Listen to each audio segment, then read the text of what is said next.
Arts and Culture Minister Nathi Mthethwa will tonight host a gala to celebrate South African Grammy winners here in Johannesburg.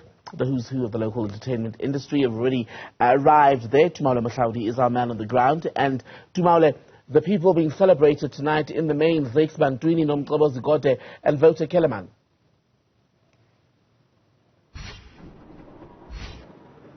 Yes, indeed. All three here today, and I managed to speak to all three, Zakes, Wouter, and Mohlaoli, and they basically saying that this particular nod by, of course, that particular award in terms of winning that Grammy, it just shows that the South African music is being taken quite seriously abroad and making the kind of impact that it's meant to, particularly in terms of trying to give the authentic South African sound a platform in international, markets. But one person who would know about an authentic South African sound is, of course, none other than Sho Majosi. Sho Majosi, you're here to celebrate here tonight the importance of this particular Grammy Award. Indeed. And first of all, hi to everyone that's watching at home. What's happening, guys? It's been so long. We'll catch up anyways. It's so nice to be here. And of course, I want to celebrate because we're like really seeing more of a global, I think, respect for African music and even just knowledge of it. You know what I mean? To know this. And I love that we're also starting to see more diversity in the music, right? Like it's not one sound. Like, African music is not just one sound. It's not like, quote unquote, the world music category. It's also not just Afrobeat. It's not just Amapiano. Like, that the fact that we're diverse, and I think this award kind of shows that, and it's really cool. Oh, and another thing I like about this award is that it's so diverse. Like, we have, a man, you have a woman, you have different races, and that's also something that I think as South Africa we should be proud of, and I think it makes it's nice. Mm-hmm. And in terms of the reception that they would have received, you're no stranger to those shows. You've been to the BET Awards, I think it was, and very, very numerous other awards nominated. Someone who's put African sound on the map. And in terms of penetrating those markets, what do you think an award like this does in terms of introducing people to other genres, like you have yourself? Yeah, absolutely. For me, it was a game changer. It really... it opened a lot of doors for me as well, and just in terms of the people that you meet and everything. But another really big thing that it does is for the African kind of, I guess, self-esteem, to say that there's no more such a thing of because someone is from overseas they're better. Mm-hmm. This time we're rambling one-on-one, you must actually, you must be as good, and you can be. There's no more that thing that just because someone is American, they're better than us. And I think it really shows us that we belong on these world stages. You know what I mean? Are we not part of the world?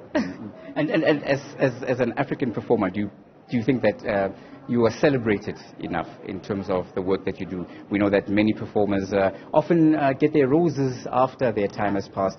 What more can be done? This is a step in the right direction in promoting Pan-Africanism in music. But what more do you think should be done and can be done now? I think this is definitely a big step. I think, honestly speaking, we cannot be faulted. When it comes to African music, I don't think there's anything else that can be asked from artists. We have been collaborating across borders. We have been releasing bangers. The quality of music is extremely good.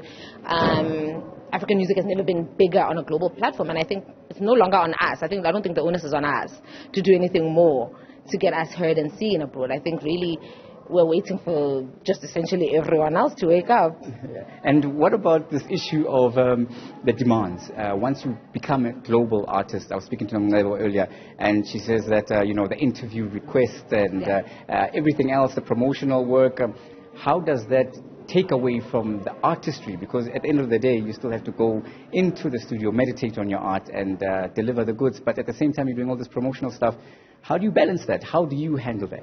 Now, that's been actually a very tricky one for me personally, because I'm grateful for the opportunities that I get.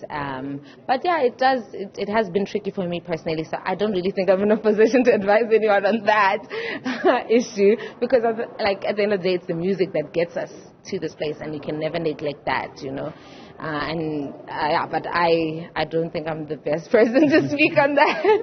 And in terms of the reach and the promotion of African artists by the record labels and everything else, pushing the artistry in global markets, not necessarily only in the Western markets of Europe and North America, but also towards the Pan-Asian market, the subcontinent and further afield. Do you think much more enough is being done? I think we're doing what we can in terms of people like the world. I mean, you have to understand the image of Africa that was there globally not very long ago, not long ago. So it's little steps. I think, for me, the next step would be trying to understand the nuance in terms of that there's different sounds, there's different pockets. We're not a monolith, we're not one thing. Right now, we're starting to hear like the rest of the world kind of like picking up their ear and listening to African music, and I think it's incredible. I really cannot stand here complaining, like it would be crazy. But I think the next step would be then to now really understand the diversity, immense diversity that is present in our music. Right. Thank you very much. I know I see your people off camera calling you. You're about to open the proceedings here with the performance. All the best. Thank you so much. Bye.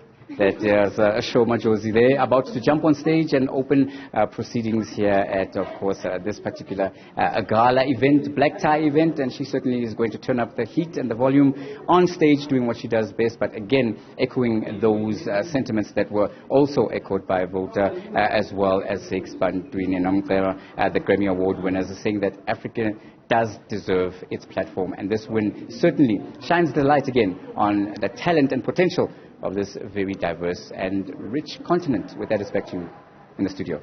Mohlaoli, thank you very much for that.